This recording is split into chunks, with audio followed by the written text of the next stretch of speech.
실패 넘어 선하신 우리 주가 완전한 의 길로 우리 인도하시네. 찬양 우릴 구원하신 주 사망의 늪에서도 우린 두렵지 않네. 주가 운행하시는 섭리의 물결로 우릴 부르시네.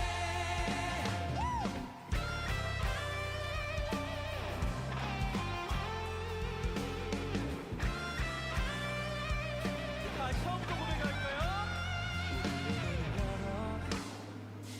주를 보내 주님의 계획은 우리 향해 끝없이 영원해. 우리의 실패 넘어 선하신 우리 주가 완전한 의의 찬양 우릴 구원하신 주 사망의 늪에서도 우린 두렵지 않네. 주가 운행하시는 섭리의 물결로 우릴 부르시네. 찬양 우릴 구원하신 주 사망의 늪에서도 우린 두렵지 않네. 주가 운행하시는 섭리의 물결로 우릴 부르시네. 함께 손을 들고 찬양 우릴 구원하신 주께 함께 손을 들고 찬양 함께 손을 들고 찬양 우릴 구원하신 주께 함께 손을 들고 찬양 함께 손을 들고 찬양 우릴 구원하신 주께 함께 손을 들고 찬양 함께 손을 들고 찬양 우릴 구원하신 주께 함께 손을 들고 찬양 함께 손을 들고 찬양 우릴 구원하신 주께 함께 손을 들고 찬양 함께 손을 들고 찬양 우릴 구원하신 주께 함께 손을 들고 찬양 함께 손을 들고 찬양 우릴 구원하신 주께 함께 손을 들고 찬양 함께 손을 들고 찬양 우릴 구원하신 주께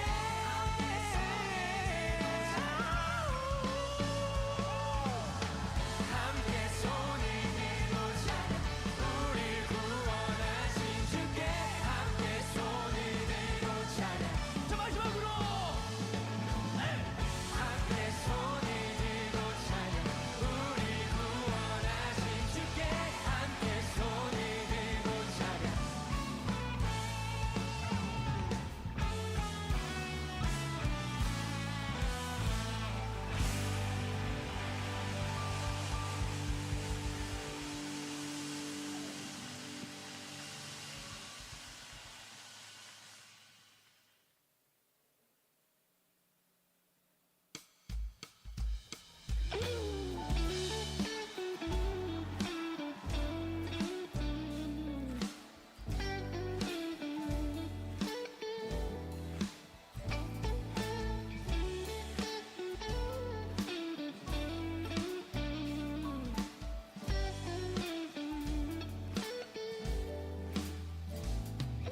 어두운 날 다 지나고 그가 빛을 발하리 쓰러져가는 우리 영혼 주가 붙잡아 주시리 우린 쉬지 않으리 이 길에 끝이 있으니 한 걸음 한 걸음 주와 함께 걸으리 우리의 걸음이 끝나는 그날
할렐루야.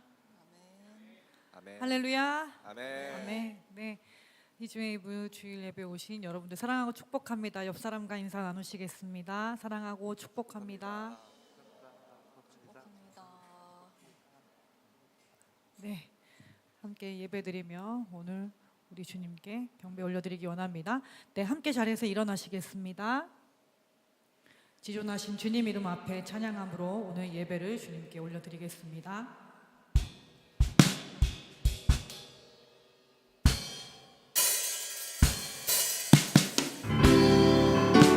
예수는 그리스도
사도신경으로 신앙 고백 올려드리겠습니다.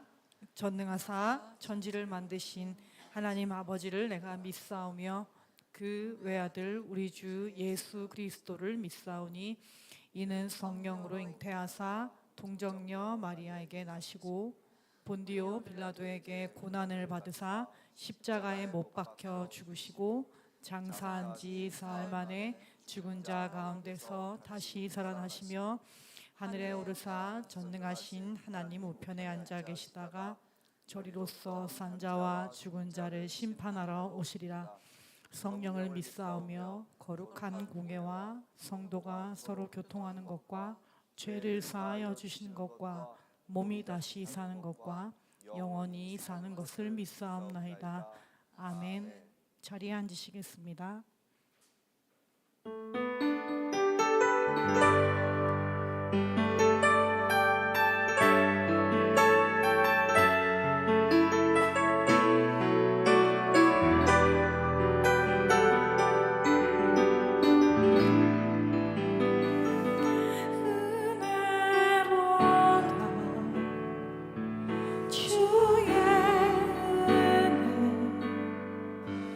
날 살리시는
주의 은혜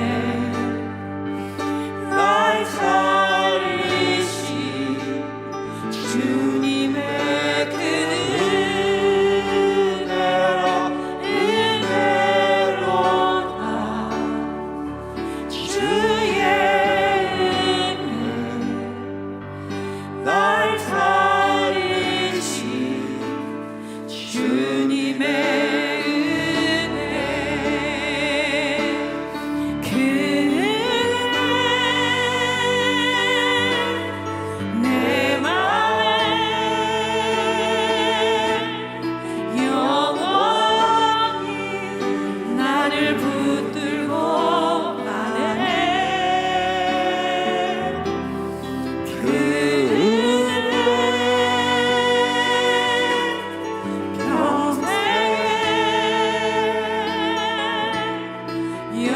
영원히 나를 일으키시네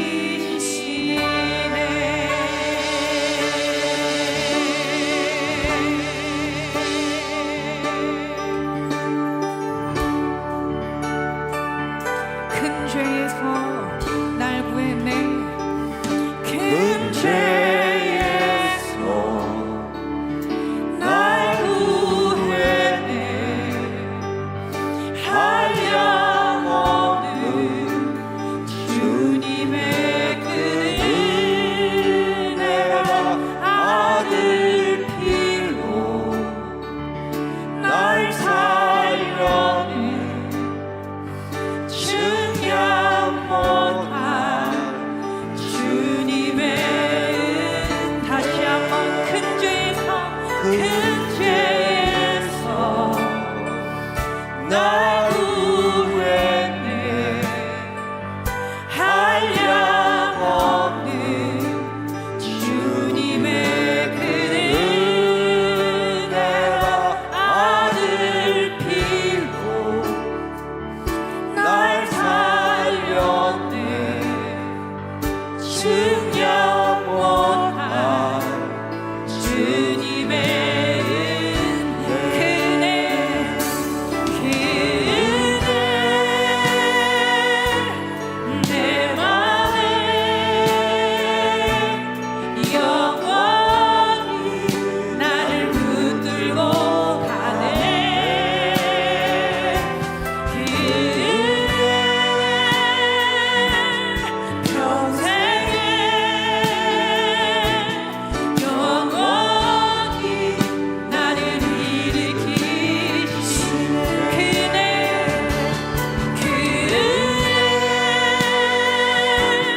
내 맘에 영원히 나를 붙들고 가네 그 은혜 평생에 영원히 나를 일으키시네 그네 내 맘에 그 은혜 내 맘에 영원히 나를 붙들고 가네 그 은혜 평생에 나를 일으키시네 그네 그 은혜 내 맘에 영원히 나를 붙들고 가네 그 은혜 평생에 영원히 나를 일으키시네 그네 그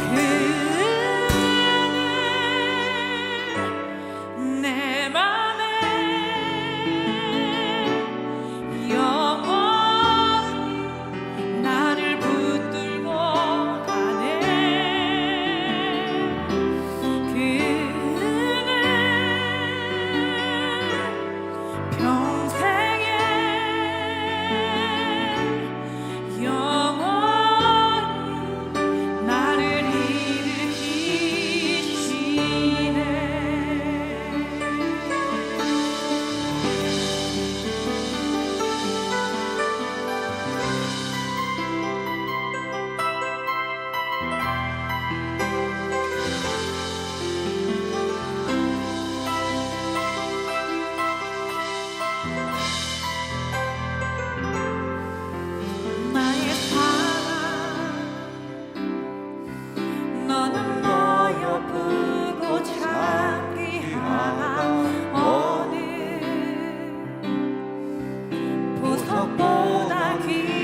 사랑스럽지 않을 때 너를 온전히 사랑하고 너와 함께하려 내가 왔노라. 주의 사랑, 주의 사랑, 이 사랑은 결코 변치 않아. 모든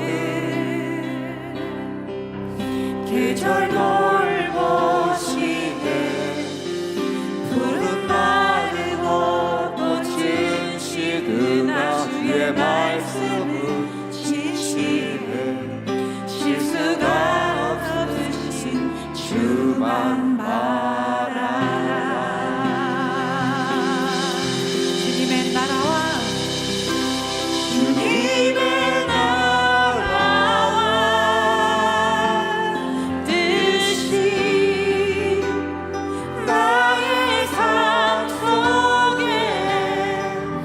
임하시며 주님 알기를 주만 보기를 소망해.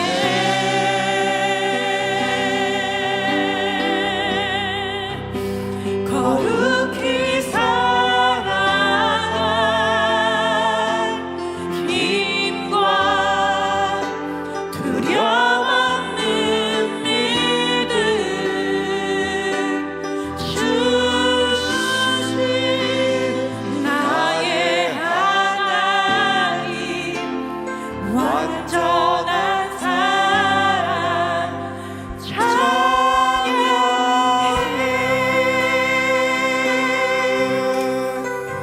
다시 한번 나의 사랑, 나의 사랑,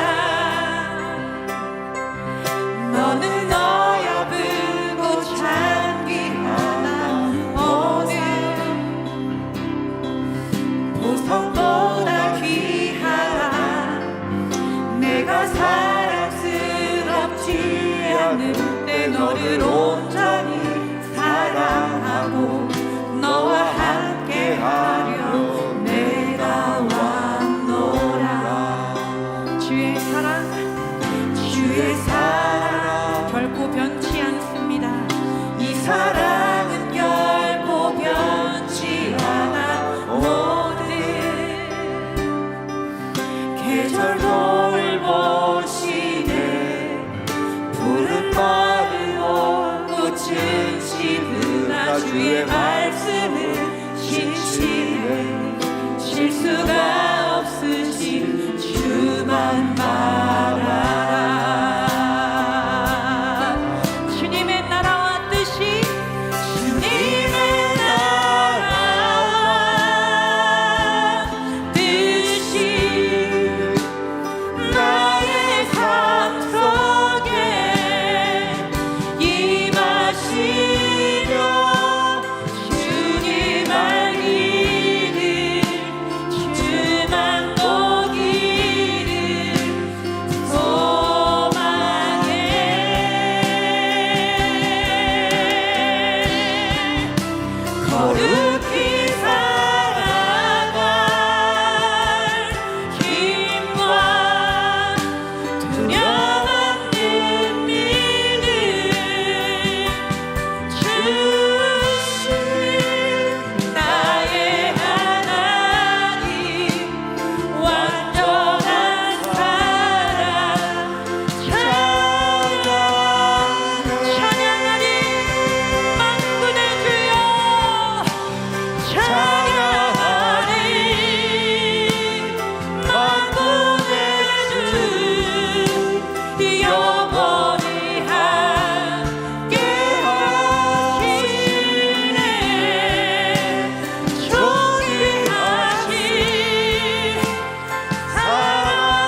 바꿀 수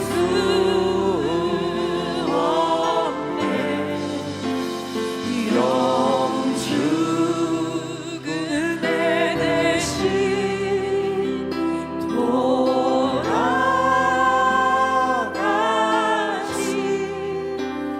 그 놀라운 사랑 잊지 못해.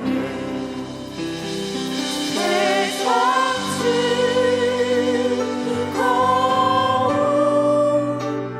다 버리고 세상 사랑도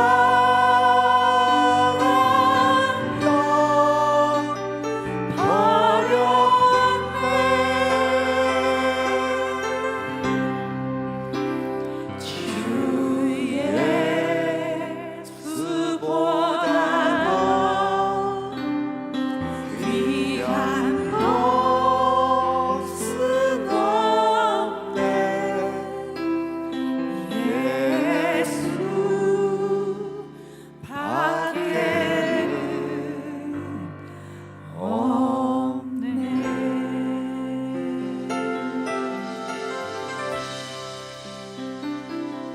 우리 희주이부가 전심으로 그렇게 고백하는 교회 되기 원합니다.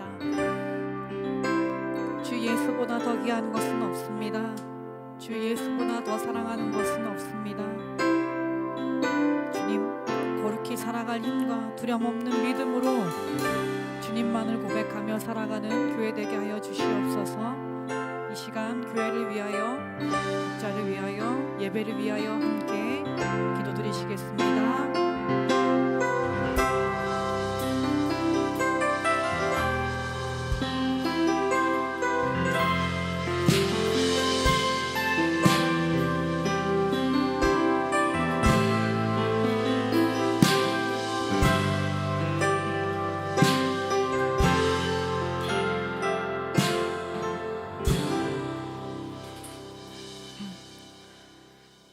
사랑과 은혜가 풍성하신 하나님 아버지, 오늘도 예배의 자리로 저희를 불러주시고 주님 앞에 나아오게 하시니 감사드립니다.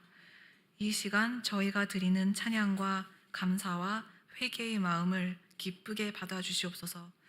말씀과 성령을 의지하며 살고자 하지만 모든 순간마다 연약하고 쉽게 흔들리는 저희를 이렇게 끝까지 사랑으로 붙들어 주시고 항상 하나님 곁에 불러주심에 다시금 감사드립니다. 주님, 교회는 예배와 전도라는 두 바퀴로 움직이는 마차와 같다는 가르침을 목사님 통해 저희에게 주셨습니다. 이와 같이 주님에게서 받은 사랑과 은혜를 저희만 누리기보다 세상 속에서 빛과 소금으로 살아가며 주님의 사랑을 전하게 하여 주시옵소서. 마음의 원망과 이기적인 마음, 미움과 원망과 이기적인 마음은 거두어 주시고 주님의 사랑으로 저희 많은 마음을 가득 채워 주시옵소서. 또한 히즈웨이브 처치를 지켜주시고 모든 성도들에게 은혜를 더하여 주시며 어려운 가운데 있는 이들에게는 위로와 회복을, 또 형통한 이들에게는 감사와 나눔의 마음을 허락하여 주시옵소서. 불안한 국세 정세 가운데 대한민국의 위정자들에게 지혜와 바른 판단력을 주셔서 공의와 책임으로 이 나라를 섬기게 하여 주시옵소서. 또 오늘 말씀 전하시는 목사님께 성령의 충만함을 더하여 주시고 말씀을 듣는 저희의 마음과 귀도 활짝 열어주셔서 살아계신 하나님의 음성을 듣게 하여 주시옵소서. 그리고 이 말씀이 더 많은 이들의 귀에 다 마음 문을 두드리기를, 그리고 또 그들을 예수님께로 이끌어 주시기를 기도드립니다. 이 모든 말씀 예수 그리스도의 이름으로 기도드렸습니다. 아멘.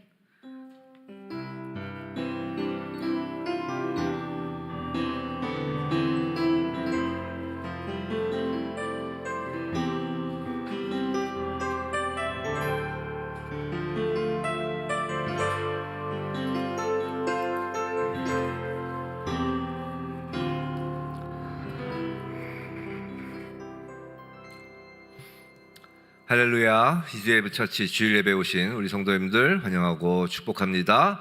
또 방송으로 보시는 우리 성도님들 환영하고 축복합니다. 오늘 교회 광고 먼저 하고 말씀을 받도록 하겠습니다. 가스펠 성경 공부 화요일 반 창세기 40장이고요. 목요일 반 창세기 43장입니다. 그리고 세대 입교 교육 오늘 합니다. 우리 자매님과 우리 형제님 하시는데 오늘 9시에 줌으로 합니다. 줌으로. 이게 녹화가 없어요. 생방송으로 하기 때문에 혹시 생방송 여튼 라이브라는 줌에 한번 보시겠다 하신 분은 말씀해 주시면 초대해 드립니다. 그리고 기도 카드 지금 내주시고 계시는데요. 새신자를 품으며 작성해 주시기 바랍니다. 저기 그 기도 카드 앞에 자그마한 함을 준비했죠. 지난주에 말씀드린 것처럼 거기다가 이제 넣어주시면 되겠습니다. 그리고 이제 다음 주 대표 기도가 우리 김정숙 권사님이신데 저희가 이제 대표 기도를 기억, 니은, 디귿 순서대로 이제 하기로 했죠. 그런데 이제 지금 이 성찬 준비를 우리 정 권사님께서 이제 다음 성찬 준비하시는 분들 이렇게 미리 연락 주시는 것처럼 다음 대표 기도해 주실 분을 우리 김혜성 장로님께서 좀 맡아서 좀 해주시기로 했었어요. 그러니까 다음 주 대표 기도가 누구십니다 했을 때 혹시 자기가 대표 기도 안 되시는 분 계시면 김혜성 장로님께 말씀을 드리면 저한테 주보 만들기 전에 말씀해 주시면 될 것 같습니다. 괜찮으시죠? 네, 이렇게 해서 우리 희주애부 처치가 점점 정말 예수 그리스도의 그 몸의 지체가 돼서 팔, 다리, 뭐 다 역할들이 지금 점점 되고 있는 것 같습니다. 그리고 그제 저희 아이들 외할머니 부고에 이렇게 한 걸음 달려오신 우리 성도님들께 감사 인사 전해드립니다. 자, 오늘 말씀을 받도록 하겠습니다. 오늘 말씀은 출애굽기 20장 1절로부터 6절입니다. 출애굽기 20장 1절로부터 6절 우리 한 목소리로 함께 받도록 하겠습니다. 시작. 하나님이 이 모든 말씀으로 말씀하여 이르시되 나는 너를 애굽 땅 종되었던 집에서 인도하여 낸 내 하나님 여호와니라. 너는 나 외에는 다른 신들을 내게 두지 말라. 너를 위하여 새긴 우상을 만들지 말고 또 위로 하늘에 있는 것이나 아래로 땅에 있는 것이나 땅 아래 물속에 있는 것에 어떤 형상도 만들지 말며 그것들에게 절하지 말며 그것들을 섬기지 말라. 나 내 하나님 여호와는 질투하는 하나님인즉 나를 미워하는 자의 죄를 갚되 아버지로부터 아들에게로 3, 4대까지 이르게 하거니와 나를 사랑하고 내 계명을 지키는 자에게는 1000대까지 은혜를 베푸니라. 아멘. 잠깐 기도하고 말씀을 전해드리도록 하겠습니다. 하나님 아버지 감사합니다. 희주애부 처치 이 거룩한 주일날 아버지께서 이 시간 말씀을 주시니 주여 아버지 저희가 이 말씀을 아멘으로 받기로 주여 이 시간 결단합니다. 무엇보다 아버지 이 자리에 성령의 기름을 부어 주옵소서. 성령의 기름을 부어 주옵소서. 충만히 성령 하나님이 임하셔서 이 말씀이 단지 허공을 때리는 말씀이 아니라 우리의 심령을 치어 영과 혼과 골수를 쪼개어 우리의 모든 것을 드러내고 우리 마음 가운데 심기는 그런 말씀이 되게 하여 주옵시고 이 말씀이 곧 우리의 삶이요 예배로 되게 하여 주옵소서. 성령님 임하여 주옵소서. 감사하고 살아계신 예수 그리스도 이름으로 기도드립니다. 아멘. 오늘 설교 제목은 사랑의 언약식입니다. 사랑의 언약식. 저는 누가 뭐라 해도 10계명이 이 출애굽의 가장 하이라이트는 10계명이라고 생각합니다. 제가 며칠 전에 새벽 예배 때만 말씀드렸죠. 출애굽의 가장 하이라이트는 10계명이라고 생각합니다. 누가 뭐라 해도 홍해도 아니고요. 그리고 어린 양의 피도 아니고요. 이 10계명이 하이라이트라고 생각합니다. 출애굽기가 40장까지 있어요. 근데 그 한가운데인 20장에 10계명이 등장합니다. 그리고 이 말씀을 주신 하나님은 지금 어디서 말씀하시죠? 시내산 꼭대기에서 말씀을 주십니다. 한가운데 중심 중에서도 중심, 산 정상 중에서도 정상, 후일, 성막을 지어서 성막의 가장 깊숙한 지성소에 하나님의 임재가 있는 그곳에 그 법궤 안에 그 10계명 돌판, 이것이 출애굽기의 핵심이라는 거예요. 성도 여러분, 출애굽기의 주제는 구원이라고 하였죠. 인간인 우리 입장에서는 구원이란 죽음에서 벗어나는 것이 구원이고 거룩하여지는 것을 구원의 여정이라고 하였습니다. 그렇다면 하나님의 입장에서는 인간인 우리의 구원의 그 목적은 무엇일 것이냔 말이에요. 우리 입장에서야 살아나는 것이지만 하나님 입장에서 살려서 그럼 뭐? 거룩하여져서 뭐? 하나님의 목적이 무엇이냐는 것이죠. 그건 함께 사는 거예요. 하나님의 목적은 함께 사는 것입니다. 이것을 성경은 마치 결혼하는 것으로 표현하죠. 그래서 아가서에서, 우리 아가서도 한번 강해로 새벽에 한번 봤죠. 아가서에서 그 왕이 그 술람미 여인을 왕비로 맞이하는 그 여정이 그 아가서잖아요.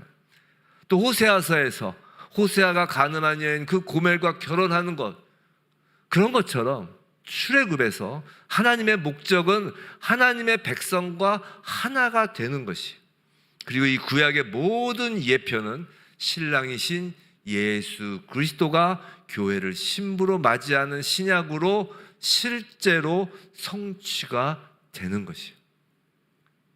우리가 결혼을 할 때 혼인서약을 하는 것처럼 하나님은 하나님의 백성들과 혼인서약을 하시는 장면이 바로 출애굽기의 시내산 십계명 장면인 거예요. 성막은 그래서 이제 이후에 성막이 나오잖아요. 자, 성막 짓는 법, 그다음 각종 규례가 나오는데, 성막은 그래서 이건 뭐냐면 마치 신랑과 신부가 함께 거하는 신혼집이고요. 지성소는 그 중에서도 특히 부부의 은밀한 침실과도 같은 거라고요. 하나님은 하나님의 백성과 사랑으로 연합하기 위해 하셔서 애굽의 노예로 살던 그 게달의 장막과 같은 술람미 여인인 이스라엘 백성을 출애굽하신 것이고, 예수 그리스도는 창녀 고멜과 같은 죄로 오염된 우리와 결혼하시기 위하여 이 땅에 오셔서 십자가에서 그 모든 우리의 죄를 뒤집어 쓰신 것이죠. 그리고 그 사랑의 언약서가 바로 십계명이라는 거예요. 또한 성경에서는 신랑과 신부의 관계로도 표현하지만 아버지와 자녀의 관계로 하나님과 우리를 표현하죠. 그런 의미에서 십계명은 하나님과 그 신부되는 하나님 백성의 사랑의 언약문이기도 하면서, 또한 하나님과 양자되는 우리가 사랑으로 부자관계, 부녀관계를 맺는 그 서약 선언문이기도 합니다. 이렇게 생각을 하시고 십계명을 봐야 된다는 거예요. 우리는 십계명을 지금까지 어쩌면 단순히 명령, 법이라고만 생각해서 마치 지키고 힘들고 딱딱한 어떤 율법들의 핵심이라고만 여기지만, 이 안에는 우리를 향한 하나님의 사랑이 담겨 있고, 또한 그 사랑에 응답해서 우리가 하나님께 어떻게 사랑으로 응답해야 하는지가 담겨 있는 사랑의 맹세문입니다. 너무도 중요해서 이 십계명을 10주에 걸쳐 설교를 해도 좋을 정도지만, 한 주에 2계명씩 해서 5주간에 걸쳐 십계명 말씀을 받기로 하겠습니다. 괜찮으시죠? 근데 의도한 건 아니었지만 이렇게 5주를 하다 보면 5주가 끝나면 그 다음 주일이 4월 5일 부활절이에요. 세례 입교식이 저희 교회에서 있는 주일입니다. 우리 성도 여러분, 십계명을 모두 받은 후에 우리에게 성령이 폭포수처럼 임할 것입니다. 아멘. 아멘. 부활절 세례 입교식에 그 성령의 단비를 맞으며 하나님께 찬양과 감사를 신나게 드리는 희주에브 처치가 될 것을 주님의 이름으로 축원합니다. 자, 하나님께서 오늘 말씀하십니다. 본문 2절 보겠습니다. 2절. 자, 함께 다시 한번 읽을게요. 2절이에요. 2절. 하나님이 모세 2절. 나는 그거 아니에요. 네, 나는 너를 애굽 땅 종되었던 집에서 인도하여 낸 내 하나님 여호와니라. 자, 이것이 십계명의 시작이에요. 보통 십계명 하면 그 다음 절 3절에 너는 나 외에는 다른 신들을 내게 두지 말라를 1계명으로 해서 시작되는 것으로 알지만, 사실 이 2절 나는 너를 애굽 땅 종되었던 집에서 인도하여 낸 내 하나님 여호와니라가 십계명의 시작이에요. 이건 마치 뭐와 같냐면, 우리나라도 이제 헌법 1조가 있지만 그 앞에 뭐가 있냐면 헌법 전문이 있어요. 그 헌법 전문도 헌법에 포함되는 거거든요. 제가 헌법 전문 옛날에 그래도 외웠는데 이제 다 까먹었어요. 그래서 헌법 전문은 이제 우리나라가 어떻게 해서 건국됐고 뭐 우리나라 그런 것들이 좀 나오는데, 여하튼 그 헌법 전문이 있는 것처럼 십계명도 1계명 앞에 전문이 있는 거예요. 그게 이제 본문 2절이에요. 그래서 이것은 십계명 전체를 여는 그런 문과 같은 말씀입니다. 이 말씀의 문을 통과해야 십계명을 받을 수 있다는 것이에요. 이 말씀에 해당되는 사람이 십계명을 받는다는 것이에요. 사실 유대인들은 이제 방금 읽은 이 본문 2절 이것을 1계명으로 해요. 우리하고 좀 달라요. 이게 1계명이고 우리가 보통 1계명, 2계명이라고 생각하는 것을 2계명으로 이렇게 합니다. 근데 뭐 유대인식이 맞느냐 뭐 지금 식이 맞느냐 이게 중요한 게 아니라 여하튼 본문 2절이 중요하다는 것이에요. 십계명의 전문입니다. 자, 하나님은 십계명의 전문인 2절 말씀을 통해 이제 세 가지를 보여주고자 하십니다. 자, 그냥 읽으면 드러나지 않지만 히브리어 원어 성경에 기록한 순서대로 2절을 다시 배열하면, 그냥 2절 띄워놔 주세요. 다시 배열하면 어떻게 되어 있냐면 세 개의 구문으로 형성되어 있는데, 하나는 첫째는 시작이 이렇게 되어 있어요. 나는 여호와니라 로 이 문장이 딱 시작돼요. 나는 여호와니라. 자, 그 다음에 두 번째 나는 너희 하나님 이렇게 되어 있어요. 세 번째 너를 애굽 땅 종되었던 집에서 인도하여 낸, 이렇게 문장이 구성되어 있어요. 그러니까 처음에 나는 여호와니라, 나는 너의 하나님, 너를 애굽 땅 종되었던 집에서 인도하여 낸, 이런 순서대로 세 구문으로 형성되어 있어요. 이 세 구문이, 세 문단이 하나님께서 사랑의 언약식을 맺으시면서 마치 뭐와 같냐면, 우리가 결혼식 할 때 신랑 신부 뭐 이력 같은 거 쭉 사회자가 이렇게 쭉 얘기하잖아요. 뭐 신랑은 뭐 무슨 집안에서 태어나 어디를 나왔고 지금 어떤 직장을 다니고 이런 걸 쭉 프로필 이야기하잖아요. 또 신부는 어떻고. 마치 그런 것처럼 신랑이신 하나님이 당신이 누구신지를 지금 소개하는, 자기 소개하는 장면이에요. 첫 번째로 뭐라고요? 나는 여호와니라. 먼저 십계명을 주는 자가 누구인지, 너희와 지금 결혼관계를 맺으려고 하는 내가 누구인지, 너희를 양자 삼으려는 내가 누구인지에 대한 하나님의 첫 말씀은 나는 여호와니라 입니다. 하나님의 이름이죠. 여호와. 자, 누군가의 이름은 개인의 정체성과 성품과 삶 등 그 핵심 가치가 고스란히 담겨있는 명칭이잖아요. 나는 여호와니라라는 이 선언을 통해 지금 이 계명, 십계명을 주신 분이 누구시고 그분이 갖고 있는 핵심 가치가 무엇인지를 알려주는 거예요. 그럼 나는 여호와니라에 담긴 핵심 가치는 무엇일까요? 자, 하나님께서 이것은 직접 가르치셨죠. 우리가 이전에 보았지만 한번 다시 보면 출애굽기 6장 2절에 하나님이 모세에게 말씀하여 이르시되 나는 여호와이니라 라고 하시고, 이제 3절에 내가 아브라함, 이삭, 야곱에게 하나님으로는 나타났다 라고 지금 이야기하는 거예요. 즉 아브라함, 이삭, 야곱에게는 전능의 하나님으로는 나타났다는 것이, 하지만 여호와로는 아니라는 것이죠. 근데 6절 보시면 6절, 이제는 이스라엘 백성에게 나는 여호와임을 알리겠다라고 지금 이야기하시는 거예요. 그리고 그 이름의 핵심 가치를 말씀하시는데 그게 이제 6절부터 이제 7절, 8절 쭉 나오는 것인데, 그 핵심 가치가 뭐냐? 출애굽을 하고 그리고 너희에게 약속의 땅을 하사하시겠다라는 거예요. 자, 무슨 말이냐면 나는 여호와니라 라는 이 선언은 하나님께서 이스라엘의 구원자이심과 또 기업을 삼도록 땅을 주시는 분이다라는 것을 알려주는 거예요. 땅은 기본적으로 복을 상징합니다. 성경에서의 땅은 우리가 생각하는 부동산이 아니라 기업을 뜻하는 것이고, 그 기업은 기본적으로 아버지와 함께하는 기업을 의미해요. 그래서 기업이 복인 이유가, 성경에서 땅인 복인 이유가 아버지를 떠나서 내가 넓은 땅을 차지하는 게 복이 아니라 아버지의 땅에 내가 함께 거하는 것이 우리에게 주신 땅이에요. 그래서 이걸 아버지와 함께 거하는 게 뭐라고요? 함께 하는 것을 복이라고 그랬잖아요. 성경에서 말하는 복은 잘 먹고 잘 사는 게 아니라 하나님과 함께 하는 것이 복이라고 그랬잖아요. 즉 땅은 기본적으로 복을 상징해요. 자, 지금 하나님은 잘 생각해 보세요. 당신의 백성들에게 계명을 주시는 하나님 자신을 전능자라고 소개하지 않으시는 거예요. 난 창조자다라고도 소개하지 않으세요. 절대자라고도 소개하지 않으세요. 즉 하나님은 십계명을 주시면서 야 나는 절대자야, 나는 창조주야, 그러니까 나의 이 전능한 힘으로 너희를 억누르며 이 십계명을 어떻게든지 너희가 이루게 할 거야, 그렇게 말씀하시는 것이 아니라고요. 내가 전능자니까 너희는 내 말을 들어야 돼 라고 하면서 십계명을 주시는 게 아니라는 거예요. 자, 여호와의 그 이름에 담긴 하나님의 핵심 가치가 뭐냐면 속량, 우리를 구원하시고 땅, 우리에게 복을 주시고자 하는 거라고 했잖아요. 즉 우리 자신보다, 솔직히 우리 자신은 우리가 구원을 원하는지도 몰랐던 사람이에요, 이전에. 즉 우리 자신보다 더 우리를 구원하시기 간절히 원하시고, 우리가 원하는 것보다, 우리가 원하는 건 기껏해야 이 땅에서 눈에서의 땅 몇 평짜리 아파트, 기껏해야 우리가 원하는 것은 그거지만 우리가 원하는 것보다 훨씬 더 우리에게 기업을, 복을 주지 못해 오히려 안달이신 분, 바로 그 구원과 복 주심을 핵심 가치로 지니신 분, 바로 그 여호와께서 주시는 십계명이라는 거예요.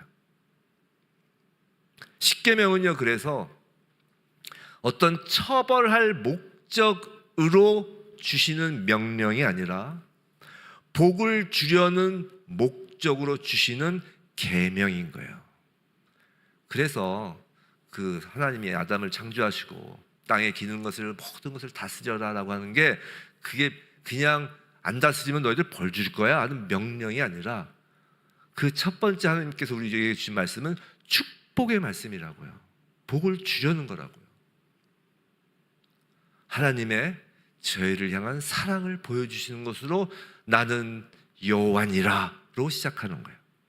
자, 그럼 두 번째, 나는 너의 하나님이라는 문구로 이제 두 번째 구절에 대해서 2절 다시 한번 띄워줘보세요. 2절, 나는 너의 하나님이라.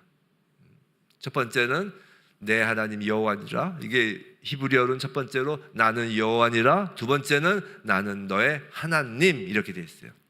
자, 이건 뭐냐면, 그럼 그 하나님과, 그 여호와 하나님과 이스라엘의 관계가 무슨 관계인지를 보여주는 말이에요. 나는 너의 하나님이란 말은, 자, 너의 하나님이란 말이 무슨 의미냐면, 이건 하나님께서, 하나님 당신을 이스라엘에게 주셨다라는 거예요. 그죠? 지금 소유격이 어디에 붙어 있어요? 너희잖아요. 너희에게 소유된 하나님이라는 거 아니에요. 그러니까 하나님 당신을 이스라엘에게 주셨다는 의미라고요. 하나님과 우리의 관계의 시작은 우리가 하나님께 우리를 드리는 거에서 시작되는 것이 아니라, 하나님이 우리에게 속하시겠다는, 즉 하나님께서 자신을 우리에게 주는 것으로 시작하는 거라고요. 지금 나는 너의 하나님이라라는 이 말씀은 여호와께서 이스라엘에게 대하여 하시는 자기 헌신을 근거로 하신 말씀이에요. 그래서 자, 잘 생각해 보세요. 이런 겁니다. 어렵지 않아요. 제가 말을 좀 어렵게 하는 경향이 있어서 좀 조심스러운데, 좀 이런 거예요. 자, 우리가 자신을 누군가의 관계에서 나는 너의 무엇이다, 난 너의 무엇이다 라고 할 때는 그 근거가 있어야 돼요. 제가 자주 드는 여기서 예가 그겁니다. 선생님. 자, 예를 들어서 선생님이 학생에게 나는 너의 선생님이다 라고 한다면, 그 선생님이라고 말한 그 사람은 그 학생을 가르쳐야죠. 그죠? 시간을 내서 가르쳐야죠. 또 뭐 길을 인도해야죠. 뭔가 선생으로서의 헌신을 그 아이한테 해야죠. 근데 전혀 그런 것 없이 그냥 길 가는 사람한테 그냥 탁 붙잡고 나는 너의 선생님이다 그러면 그 길 가는 사람이 뭐라고 그러겠어요? 미친 사람인가 보다 이러겠죠. 뭘 나에게 뭘 해줬다고? 또 직책은 선생님이라고 뒤에 돼 있는데 그 1년 동안 그 반에서 아무것도 가르치지도 않고 출근도 안 하고 학교에 아무것도 안 하고 그냥 뒤에만 선생이라고 붙여 있고, 입학할 때 한번 보고 이제 졸업할 때 한번 딱 보면서 나는 너의 선생님이다. 근데 직업이 선생이니까 직책이 그렇게 이야기한다고 해서 관계가 형성되나요? 안 되죠. 학생 입장에서는 딱 보고선 누구세요? 뭐 이렇게 이야기하겠죠.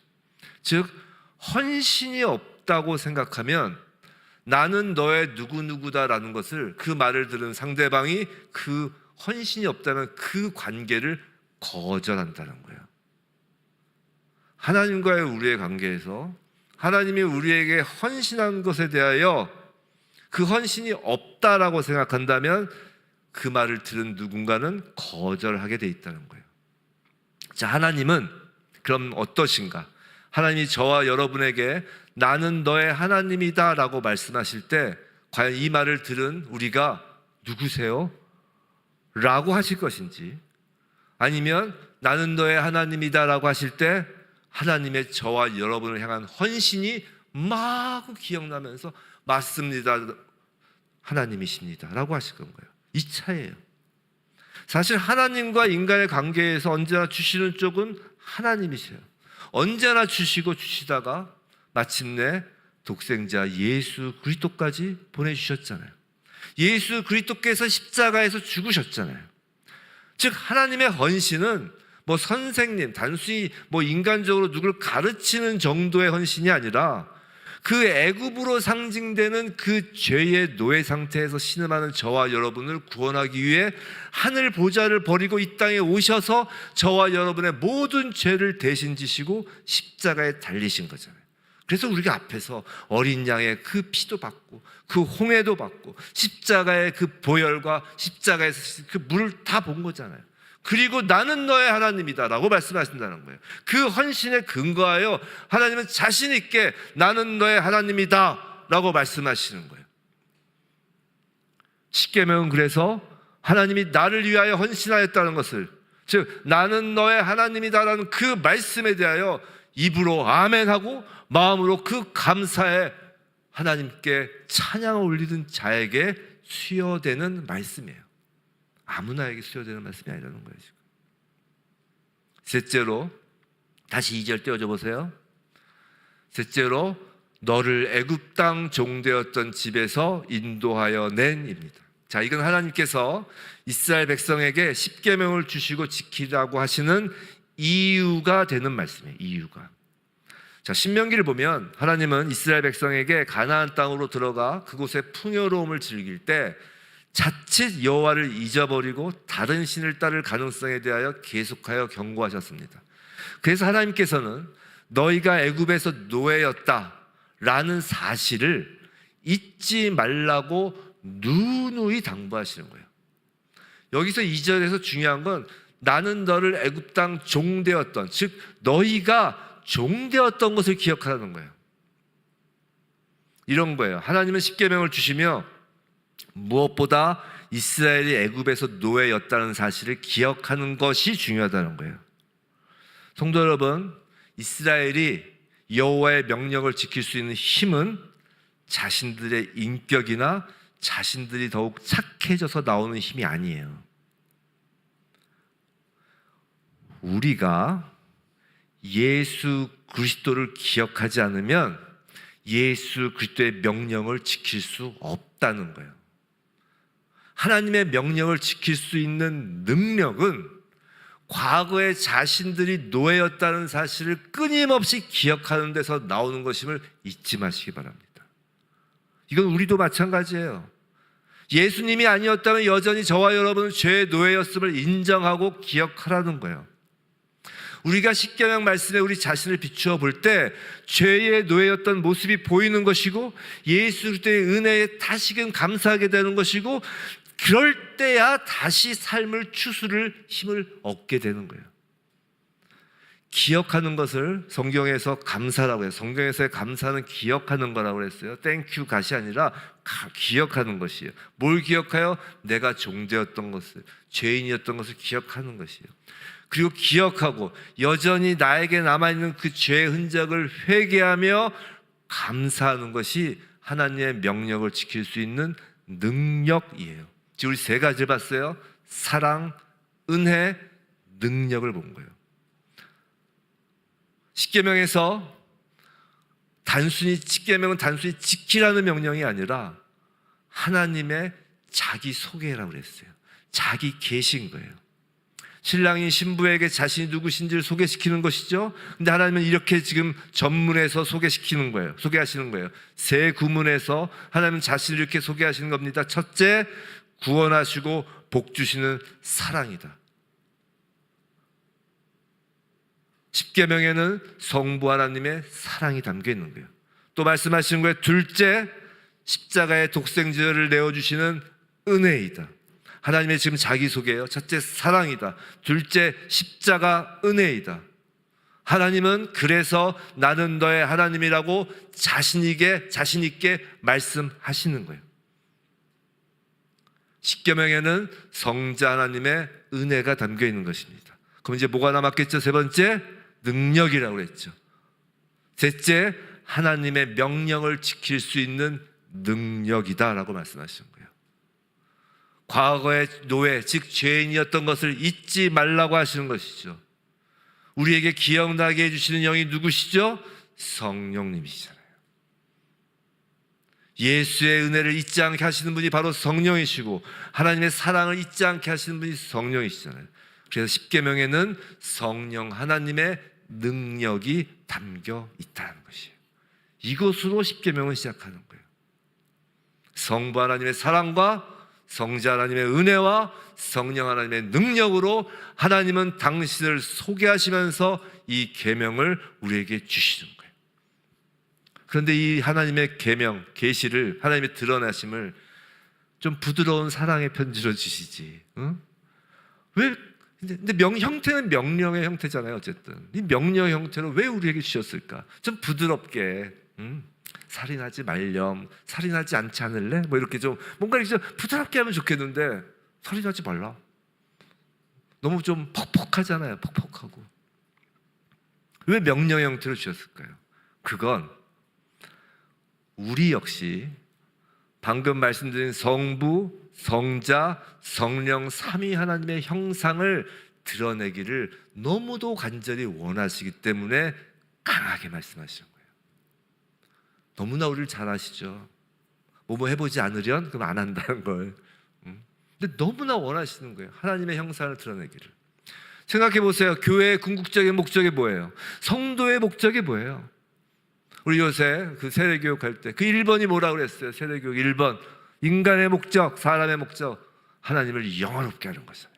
즉 하나님을 드러내는 것, 하나님의 영광이 목적이라고요. 교회의 목적은, 성도의 목적은, 아니 솔직히 모든 인간의 목적은 원래 하나님을 드러내는 것이 목적이었잖아요. 그런데 하나님은 그 잃어버린 하나님의 형상이 우리에게서 드러나기를 너무도 원하셔서 이것을 계명이라는 형태로, 명령이라는 형태로 우리에게 주신 거라고요. 이제 앞으로 이어지는 십계명 말씀이 교회의 기초가 되고 성도의 기초가 될 때 하나님을 드러내는 교회, 하나님을 드러내는 성도 되는 것을 주님의 이름으로 축원합니다. 자, 이제부터 십계명을 본격적으로 보겠어요. 좀 시간이 지났는데 여기도 다 보겠습니다. 1계명과 2계명 보겠어요. 본문 3절 1계명입니다. 함께 읽겠습니다. 시작. 너는 나 외에는 다른 신들을 내게 두지 말라. 자, 1계명. 자, 이것을 히브리어 원어의 뜻으로 살펴볼 때 좀 더 말씀의 뉘앙스를 잘 느낄 수 있는데요. 자, 본문에서 그냥 너는 나 외에는, 나 외에는 이라고 번역된 원어는 알파나이예요. 그래서 판이라는 게 이 얼굴이에요. 이건 외우기 쉬워요. 우리가 얼굴에 뭐 깔았다 이렇게 얘기하잖아요. 차마 그렇게 얘기 못하는데 하나님 앞에서는. 여하튼 그 판이 히브리어로 판이 얼굴이란 뜻이거든요. 그러니까 알은 이제 전치사 뭐뭐 앞에고, 그러니까 파나이는 이제 1인칭 전미사가 붙은 거죠. 말하자면 어려운 얘기 다 떠나서 원어의 뜻은 내 얼굴 앞에란 뜻이에요. 그러니까 너는 내 얼굴 앞에 단 것을 두지 말라는 거예요.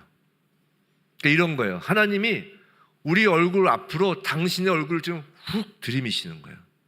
지금 말씀이 선포될 때 우리는 그냥 말씀을 귀로 듣는다고 생각하지만 영의 눈을 뜨고 보시면 하나님의 얼굴이 여러분 얼굴 앞에 훅 들이미시는 거라고요. 말씀은 살아계신 하나님의 영이시기 때문에요. 자, 상상해 보세요. 얼굴과 얼굴 사이에 그 어떤 것으로도 방해받지 않으려고 의자를 바짝 당겨 앉으시는 그 하나님의 모습을 한번 상상해 보세요. 우리도 연애할 때 보면 이제 남자 여자 저기서 이렇게 둘이 만나고 있는 거 보면 누가 더 사랑하는지 딱 볼 수 있죠.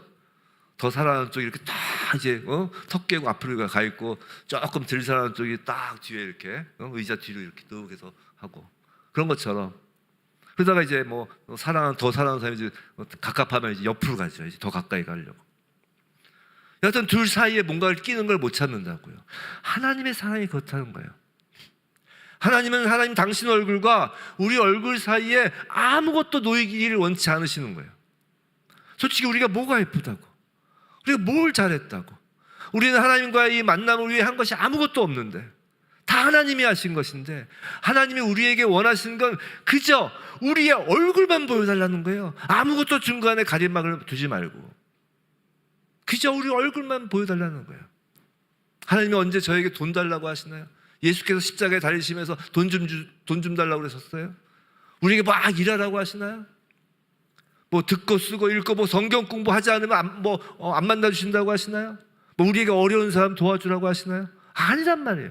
지금 하나님께서 가장 제일 원하시는 건 보여달라는 거예요. 여러분의 얼굴을 보여달라는 거예요. 여러분은 지금 그 하나님의 그 간절한 사랑에 얼굴을 보여드리러 이렇게 예배 자리에 나온 거라고요. 여러분의 매일의 기도 자리는 그 얼굴을 보여드리는 자리예요. 여러분의 그 매일 말씀을 읽고 묵상하는 자리는 그 얼굴을 보여달라는 거예요. 언제 어디서나 하나님 앞에 있는 그대로의 우리의 얼굴을 보여달라는 거예요. 너무나 사랑하니까 모든 삶의 영역에서 하나님의 얼굴을 피하지도 말고 막지도 말라는 거예요. 근데 우리가 하나님의 얼굴만을 바라보며 사랑하기를 원하신 이유는 그것이 또 우리에게 가장 좋은 것이기 때문이에요. 하나님은 너무도 잘 알고 계세요. 우리가 하나님을 사랑하지 않으면 우리가 다시 이전의 노예 상태가 될 것을 하나님은 너무도 잘 알고 계시기 때문이에요. 우리가 하나님 이외의 것을, 다른 것을 사랑하면 반드시 그것의 노예가 되는 거예요. 예외 없이. 하나님보다 돈을 더 사랑하면 당연히 돈의 노예가 되는 것이고요. 하나님보다 자녀를 더 사랑하면 자녀의 노예가 되는 거예요. 하나님 이외의 것, 그 무엇도 하나님 이외의 것을 사랑하면 그것의 노예가 됩니다. 우리 성경을 보면, 성경 속 이스라엘 역사를 보면 이스라엘 백성의 하나님에 대한 끊임없는 반복의 그 배신의 역사를 볼 수 있죠. 그죠? 우린 구약을 읽으면서 참으로 이스라엘 백성이 어이가 없다, 어째 이럴 수가 있느냐라고 생각될 때가 많아요. 그런데 한번 생각해 보세요. 이스라엘 백성이 지금 우리보다 특별히 더 미신적이어서 우상을 막 섬겼나요? 아니면 우리보다 머리가 나빠서 기억력이 나쁘고 뭐 신앙심이 얕아서 그래서 뭐 애굽에서 종살이했던 걸 기억을 못해서 그런 걸까요? 아니에요. 그들은 우리와 그다지 다를 것 없는 똑같은 사람입니다. 우리가 우리 삶에 영향을 미치는 현실 여러 가지 요소에 민감한 것처럼 다만 그들도 그들의 삶에 영향을 끼치는 여러 요소에 민감했을 뿐이라고요. 세상이 주는 풍요와 그 번영과 지금 우리가 민감한 것처럼 가나안에 들어간 이스라엘 백성들도 그저 그 현실에 민감했을 뿐이라고요. 근데 그들이 섬기던 그 현실의 민감한 문제가 뭔지는 그들이 섬기던 다른 신들을 보면 알 수 있죠. 이 신의 이름이 있어서 뭐 대단한 것 같지만 우리하고 별반 다를 게 없어요. 자, 바알 신은 뭐예요? 이건 비의 신이에요. 비의 신. 자, 바알의 부인이 있어요. 바알의 와이프가. 이게 아스다소시라는 신인데 이게 풍요의 신이에요. 자, 예나 지금이나 비 그리고 자녀, 이거 매우 중요한 현실 세계의 요소잖아요. 민감한 요소라고요. 가나안 사람들 이 바알과 아스다도 이 두 신이 한 해의 소출과 다산을 결정하는 중요한 역할을 하는 신이라고 여겼던 거죠. 또 몰록이라는 신이 있어요. 이건 권력의 신이에요. 우리 권력 좋아하잖아요. 또 맘몬이라는 신이 있죠. 다들 아시죠? 이건 재물을 상징하는 신이에요. 우리 돈 좋아하잖아요. 또 이들은 현실 세계에서 인간의 필요를 채워줄 신들인 거예요. 이건 결국 이스라엘 백성은 하나님을 사랑하기보다 이 세상에 필요한 현실적 요소에 더욱 민감하였던 거라고요. 그들이 하나님을 사랑하지 않는다고 한 적은 없어요. 오늘날도 이름만 달리할 뿐이지 여전히 이러한 다른 신들이 우리와 하나님 사이를 가로막고 있다는 것이죠. 인생의 풍요로움, 자녀의 번영, 권력, 명예, 돈, 건강 뭐 이런 것들을 자꾸 가로막는 거예요. 하나님을 만나는 이유가, 잘 들으세요. 하나님을 만나는 이유가 사랑이 아니라 필요를 채우기 위한 것이라면 그것이 하나님과 우리 사이를 가로막는 거예요. 뭐 대단한 것이 가로막는다고 생각하시면 안 돼요. 대단한 거. 예를 들어서 뭐 이슬람 지역에서의 그 이교도들의 핍박과 압박과, 물론 그것이 엄청나게 가로막는 악의 세력인 건 맞는데, 그 본질적인 건 하나님을 만나는 이유가 사랑이 아니라 필요를 채우기 위한 것이라면 그것이 바로 가로막는 거예요. 아무리 핍박하고 옛날 로마 시대 해봤잖아요. 사단이 아무리 십자가에 박아봐야, 불태워봐야 하나님의 사랑만 갖고 있는 사람에겐 그것이 아무런 가림막이 될 수 없다는 거예요. 우리 각자에게 한번 질문해 보세요. 과연 나는 하나님 사랑에 더 민감한 사람인지, 아니면 현실의 필요에 더 민감한 사람인지 말이에요. 그런데 이제 신에 대해서 이야기했으니까 우리 신에 대해서 조금 더 생각해 보기로 해요. 자, 바알이든 암몬이든 신이라 불리는 대상은 결국 인간의 현실적 필요를 대변한다고 지금 했어요. 다시요. 제가 말이 좀 어려울 수 있어서 집중하세요. 자, 졸지 마시고. 자, 신이라 불리는 대상은 결국 인간의 필요를 대변한다고 했어요. 근데 그 필요는 그 필요가 채워지지 않거나 상실되는 것에 대한 두려움으로 반드시 연결돼요. 필요는 두려움으로 연결된다고요. 예를 들어서 그 자연에 산다? 산속에 들어가 사는 뭐 그런 프로그램 거 있잖아요. 그런 사람들한테 몇 인치 TV 그런 거 필요가 없어요. 그러니까 텔레비전 없어진다고 두려워하지 않잖아요. 핸드폰 없어진다고 두려워하겠어요? 근데 요새 핸드폰 없으면 막 두려워서 막 찾잖아요. 잠깐만 잊어버려도. 즉 필요는 두려움으로 연결돼요. 그리고 그 두려움을 없애기 위해 사람은 신의 능력을 통제하고자 한다는 것이에요. 신을 어딘가에 메어놓고 싶고, 그래서 사람의 손으로 우상과 형상을 만드는 거예요. 그것이 제2계명이에요. 그래서 유대인들이 1계명과 2계명을 하나로 묶을 수 있었던 거예요. 이해가 되세요? 1계명이 너와 나 사이에 아무것도 두지 마라. 근데 그 사이에 두는 것이 필요잖아. 필요, 나의 필요. 이 필요가 없으면 두려워지잖아요. 그러니까 이 두려움을 없애기 위하여 나의 이 필요를 채울 수 있는 것을 딱 내가 잡을 수 있는 형상으로 만든다는 거예요. 자, 2계명 보겠어요. 보면 4절과 5절 전반부까지 보겠습니다. 시작. 너를 위하여 새긴 우상을 만들지 말고, 또 위로 하늘에 있는 것이나 아래로 땅에 있는 것이나 땅 아래 물속에 있는 것을 어떤 형상도 만들지 말며, 그것들에게 절하지 말며 그것들을 섬기지 말라. 10계명 사랑의 언약식 해서 샤방샤방 사랑 이야기 할 것 같았는데 너무 복잡하고 어려운가요? 가만히 들어보세요. 이게 우리의 신앙의 핵심을 보여줍니다. 우리의 마음의 중심을 보여주세요. 자, 방금 읽은 그 우상과 형상을 왜 만드냐면 4절 다시 띄워보세요. 4절. 자, 왜 만든다고 그랬어요? 처음 시작이 뭐예요? 우리나라 성경으로 너를 위하여예요. 너를 위하여. 이것이 2계명의 키워드예요.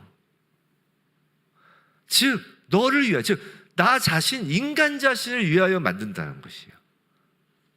잘 생각해 보세요. 우리는 살다 보면 어떤 초자연적인 실제와 초자연적인 능력의 필요를 느끼고 거기에 의존하고자 하는 욕구가 발생합니다. 인간이 해결할 수 없는 문제를 경험할 때 인간은 자신들이 원하는 바를 신을 이용해, 신을 통해 이루려고 하는 거예요. 아니, 내가 할 수 있는 거면 내가 하지. 내가 못하니까 신을 통해서 그것을 성취하려고 하는 거잖아요. 그런데 그 신의 능력을 인간이 이용할 수 있으려면 그 신을 어딘가에 묶어놓고 내 눈에서 벗어나지 못하게 할 필요가 있는 거예요. 신을 어떻게 해서든지 한 장소에 묶어놓고 통제하고 조종하기 위해 신의 형상을 만들어 내 눈에 보이는 모습으로 만들어 놓고 나야 그제서야 마음이 놓인다는 것이에요. 이건 신앙이 아닌 거예요. 기독교에서 이야기하는. 신을 위하여, 그 형상은 결국 신을 위하여 만든 게 아니죠. 그죠? 너를 위하여. 우리의 욕심으로 신상을 만드는 거라는 거예요. 우리는 마치 그 신상을 만들어 놓고 거기다가 뭐 음식 갖다 놓고 뭐 절하고 해서 마치 그 신을 위하여 신상을 만든 것처럼 생각이 되지만 실제는 나를 위해서 만든 거라고요. 그 우상의 끝은 나예요. 우상의 끝은. 자, 1계명과 2계명이 이렇게 연관이 있는 것입니다. 1계명이 하나님과 우리 사이에 아무것도 두지 말라는 그 사랑에 관한 말씀이라면 2계명은 이제 그 사랑을 두고 인간의 욕심을 위하여 통제하고 조정하지 말라는 거예요. 우리가 하나님을 어떻게 사랑해야 하는지 사랑의 방법을 말씀해 주시는 거라고요. 하나님의 모습을 돌로 새긴 우상과 온갖 하늘과 땅, 바다의 형상들로 만들면서 신을, 하나님을 조정하려고 하지 말라는 거예요. 그런 식의 사랑은 사랑이 아니라는 거예요. 하나님 사랑에 대한 오히려 모욕이라는 것입니다. 모세가 하나님 앞에서 계명을 받고 있던 그 시간, 아론과 이스라엘 백성들이 뭐 했지? 아래서 금송아지 만들었잖아요. 그죠? 잘 아시죠? 근데 이들은 다른 신의 형상을 만들지 않았어요. 그들이 만들려고 한 것은 뭐 예를 들어서 뭐 애굽의 무슨 신이라든가 뭐 아니면 뭐 가나안 땅의 신이라든가 그 신을 만들려고 했던 것이 아니에요. 어떤 형상을 만들려고 했어요? 여호와 하나님의 형상을 만들겠다고 만든 게 송아지예요. 그들이 그 여호와 하나님이 송아지 모습일 거라고 생각해서 송아지라고 만들었을까요? 아니에요. 그냥 애굽에서 늘 봐오던 것이 그냥 신이 이런 거려니 하고서 금송아지를 만든 거죠. 왜 만들었을까요? 금송아지가 중요한 게 아니고 만약에 금두꺼비를 만들었냐가 중요한 게 아니라 왜 형상을 만들어야 되냔 말이에요. 그들이. 그건 모세가 산에서 너무 내려오는 게 늦은 거예요. 두려운 거예요.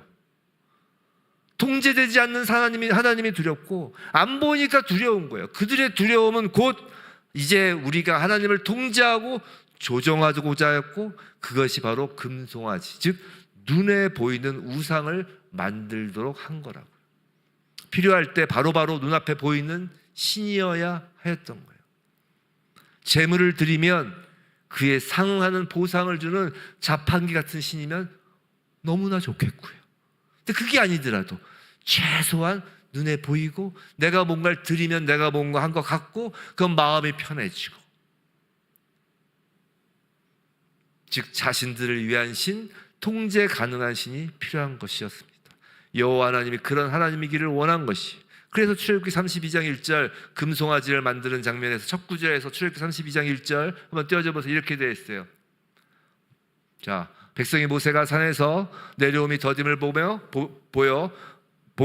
모여 백성이 아론에게 이르러 말하되 이르라. 다음, 우리를 위하여 우리를 인도할 신을 만들라. 그죠? 우리를 위하여라는 거예요. 이것이 우상숭배예요. 우리를 위하여, 나 자신을 위하여 절하는 것이 우상숭배라는 것이에요. 지금 눈에 보이는 조각, 형상, 부적 그런 것을 우리 만들진 않잖아요. 지금 뭐 부적 만드시는 분 여기 계시진 않잖아요. 지금 뭐 집에 가서 뭐 이렇게 조각을 파시는 분도 없잖아요. 그럼 뭐 제2계명을 지키는 건가요? 그게 아니라는 거예요. 스스로에게 확인해 보라는 것입니다. 우린 우리를 위하여, 나 자신을 위하여 하나님 앞에 절하고, 나를 위하여 하나님께 찬양하고, 나를 위하여 예배 드린지를 점검해 보라는 거예요. 지금 이 말씀은 하나님 아버지께 우리가 기도하고 필요를 간구하지 말라는 뜻이 아니에요. 구해야 됩니다. 당연해요. 이건 우리의 겸손이에요. 자녀가 아버지께 구하는 건 당연합니다. 하지만 적어도 마치 금나와라 뚝딱하는 요술 방망이처럼 이렇게 문지르면 나오는 그 지니의 요술 램프처럼 하나님을 취급하고 하나님을 자기 마음대로 조정하고 통제하려는 마음이 없는지 있는지 그걸 말하는 거라고요. 예배는요, 요술 방망이를 휘두르는 것이 아니에요. 예배는요, 진이를 불러내려고 요술 램프를 문지르는 것이 아니라고요. 아무리 진이를 불러내듯이 손이 발이 되게 막 비벼봐야 손끝만 다 없어지지, 거기에 하나님의 그 사랑을 받지 않아요. 그건 사랑이 아니라 하신다고요. 예배는요, 뭐냐면요, 우리를 향한 크신 사랑의 두 팔을 그 크게 벌리고 오시는 그 하나님 품에 덥석 안기는 게 예배예요. 예배는 그거예요.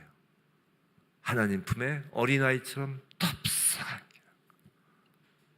사랑하는 성도 여러분, 오늘 10계명, 1계명, 2계명을 통해서 하나님의 사랑을 우리가 봅니다. 나머지 끝까지 10계명까지 과연 하나님과 우리의 관계가 어떻게 사랑으로 얽혀 있고, 이것이 왜 신랑과 신부의 그 부부 침소 한 가운데에 놓여 있는 계명인지를 알게 될 거예요. 이 계명을 받을 때 우리의 모습을 돌아보라는 것이에요. 무엇을요? 오늘 10계명 첫날 주일에는 이것을 돌아보길 원해요. 성도 여러분, 하나님을 사랑하십니까? 하나님을 사랑하십니까? 교회 안에서 동일하게 예배를 드리는 것 같지만 하나님은 마음의 중심을 언제나 보세요. 누구는 우상 숭배일 수 있고요, 누구는 진정한 예배일 수 있어요. 누구는 이것이 마구 섞여 있을 수 있습니다. 성도 여러분, 교회는 무엇을 하는 공동체인가요?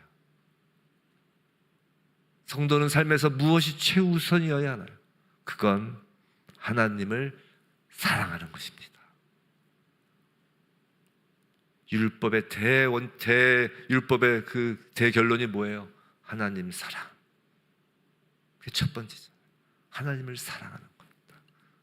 그 사랑을 위해서 하나님이 전문에서 소개까지 하셨다니까요. 난 누구다라고. 그걸 아멘으로 받는 사람만이 10계명을 받는 것이고, 그것을 받는 사람만이 하나님을 사랑하는 사람이에요. 예배는 하나님을 그렇게 사랑하는 것입니다.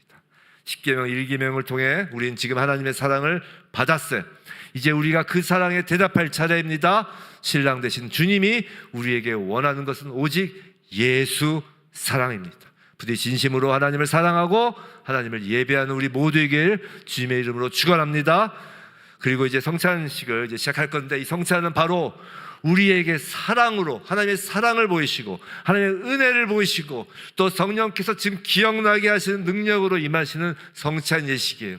하나님의 사랑을 우린 예수의 살과 피로 받았습니다. 이것을 우리 어떻게 응답하시며 이 성찬 예식에 참여하시겠습니까? 그죠?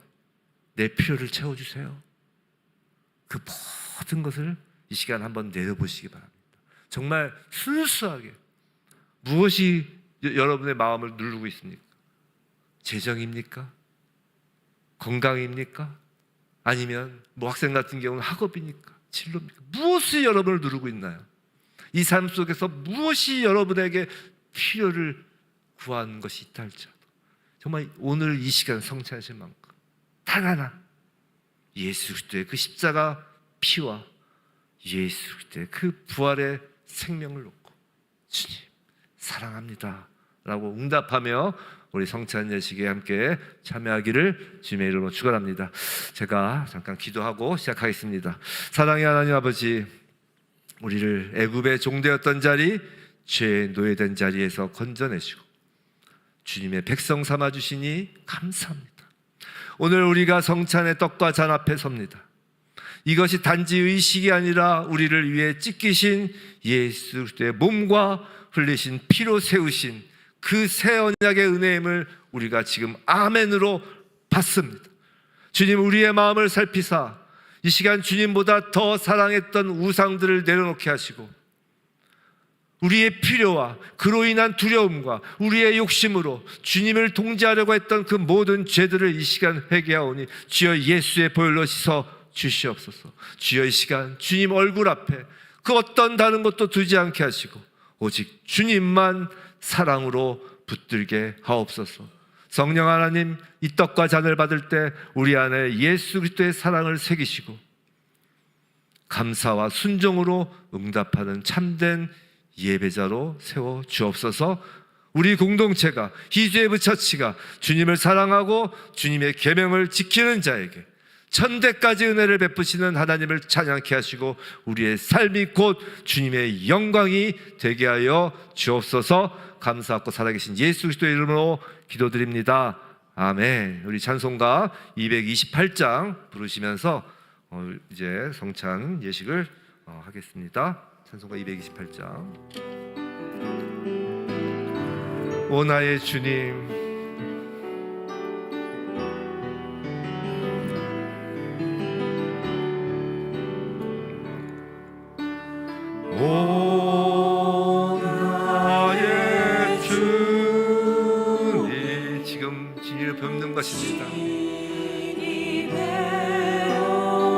주님과 우리 사이에 그 어떤 것도 끼어들지 않게 하옵소서.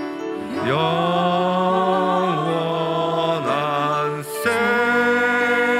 세계 밝히 나타나 한없는 은혜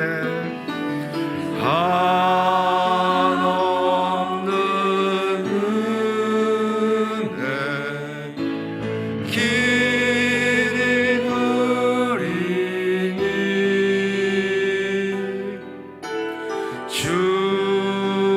주님께 모든 영역 맡기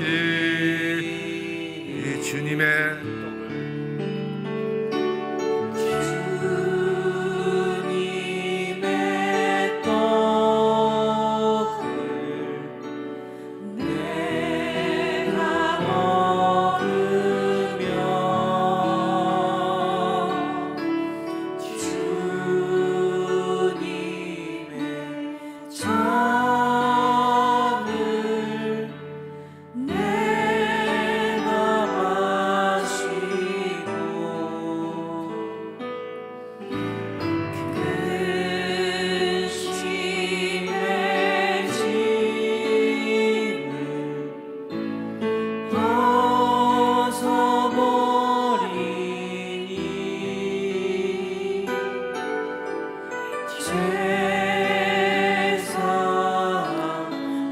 받아 내 맘 새롭다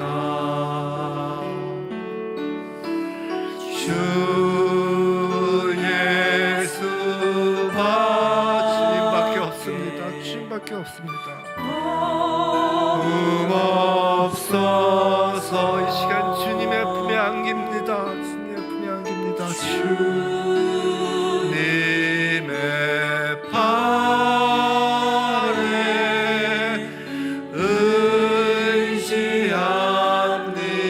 의지합니다. 주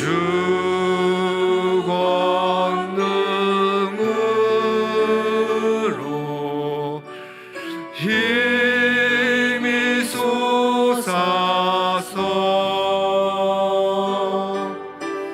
주 안에 내가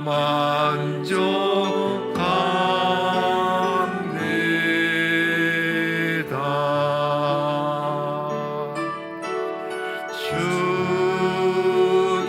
주님의 성찬 받을 때마다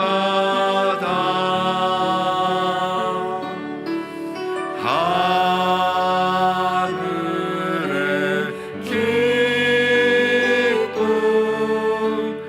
미리 맛보고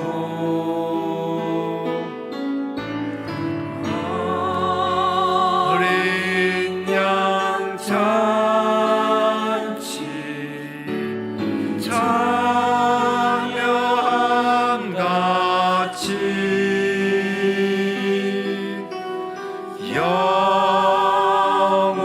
영원한 복을 내가 누리리.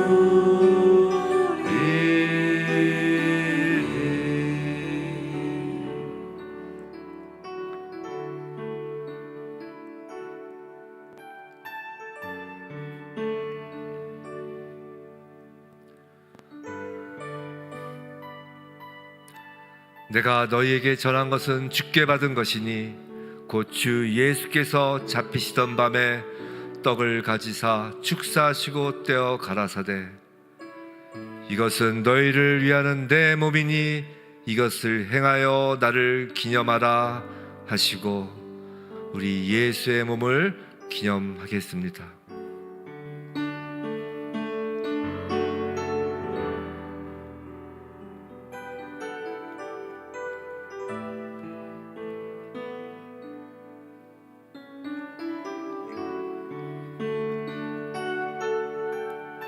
식후에 또한 이와 같이 잔을 가지시고 가라사대 이 잔은 내 피로 세운 새 언약이니 이것을 행하여 마실 때마다 나를 기념하라 하셨으니 예수의 피를 기념하겠습니다.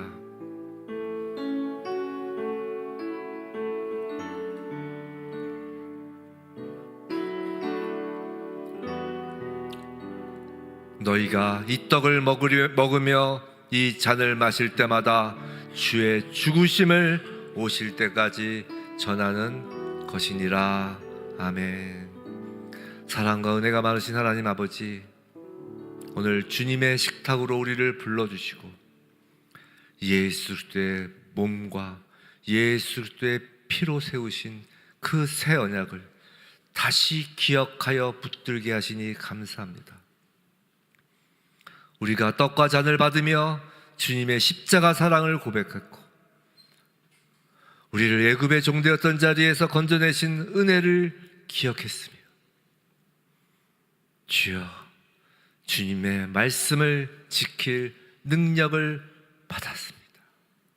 주여 아버지, 이 성찬의 은혜가 예배당에만 머물지 않게 하시고 우리 마음에서 주님보다 앞서 있는 우상들을 내려놓게 하시고 오직 주님의 얼굴 앞에 살아가게 하옵소서.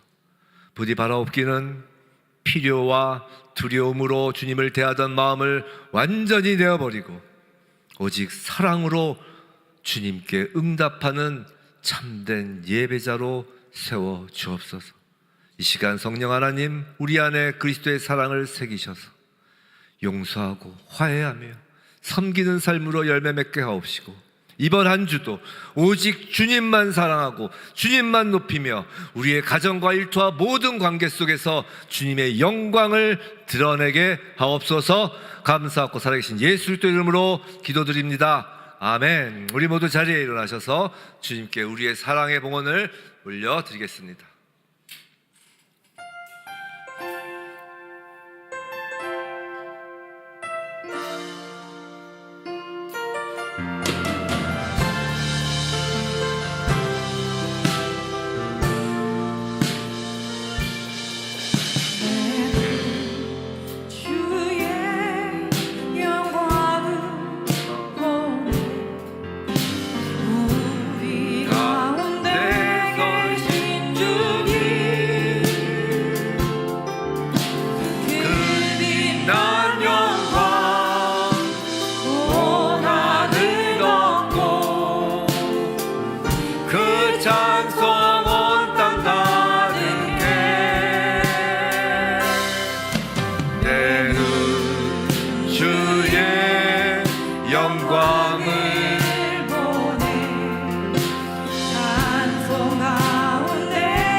사랑의 하나님 아버지, 우리의 생명과 시간과 모든 소유의 주인이 주님이심을 고백합니다. 하나님 아버지, 어찌 저희를 나는 너의 하나님이라 부르시나이까? 어찌 저희를 보시고 나는 너의 하나님이라 부르십니까? 아버지, 그 은혜가, 그 예수 그리스도의 십자가 은혜가 너무나 감당할 수 없이 크고 놀라워 아버지, 우리가 이 시간 아버지 앞에 나와 이제 저희도 그 고백을 하려 합니다. 아버지, 나는 너의 하나님이라 라는 하나님의 그 말씀에 주님, 저희는 주님의 것입니다 라는 응답으로 이 헌신을 드리오니 주 아버지, 이 예물을 받으셔서 그 그 무엇보다 주님의 몸된 교회를 세우시고 복음을 전하게 하시며 연약한 이웃을 살리는 사랑의 통로로 사용하여 주옵소서. 그 무엇보다 주님 앞에 모든 것이 주님께 속하였습니다라는 고백을 하는 하나님의 자녀들에게 이제 더 이상 이 땅에서 코에 호흡이 남아있는 그 시간 동안 이 공간에서는 그 어떠한 염려나 어떠한 필요로 인한 두려움이 없게 하여 주옵소서. 모든 것이 주님께로부터 왔사오니 모든 것이 주님께 속하였음을 고백하는 하나님의 자녀들을 축복하여 주옵소서. 감사하고 살아계신 예수 그리스도의 이름으로 기도드립니다. 아멘. 우리 바송의 노래, 우리 물이 바다 덮음 같이 이 찬양을 함께 드리며 나아가겠습니다.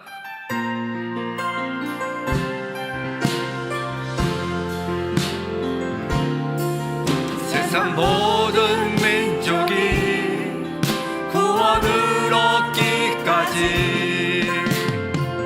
쉬지 않으시는 하나님, 주의 심장 가지고 우리 이제 일어나 주 따르게 하소서. 세상 모든 육체가 주의 영광 보도록. 하나님 아버지, 이 시간 이주에 채친 성도들이 세상에 나아갈 때 아버지의 자녀들에게 아버지의 영광이 드러나게 하여 주옵소서. 아버지, 저희가 주의 손과 발이 되길 원합니다. 세상에 치유다 되길 원합니다. 아버지, 하나님의 영광이 드러나게 하여 주시옵소서. 물이 바다 덮음 같이 여호와의 영광을 인정하는 것이 온 세상 가득하니라. 우리 바다 덮음 같이, 우리 바다 덮음 같이, 우리 바다 덮음 같이.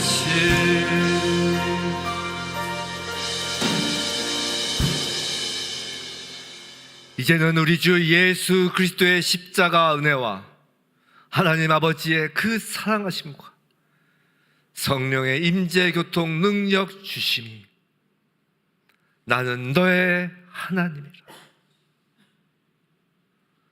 그 사랑을 받은 하나님의 자녀가 오직 주님만 사랑하며 주님만 경배하기로 결단하는 이 자리에 고개 숙인 하나님의 자녀들 위해, 그 가정과 일터 위에, 이제부터 처치 위에, 이제로부터 영원히 함께 하시기를 축원하옵나이다.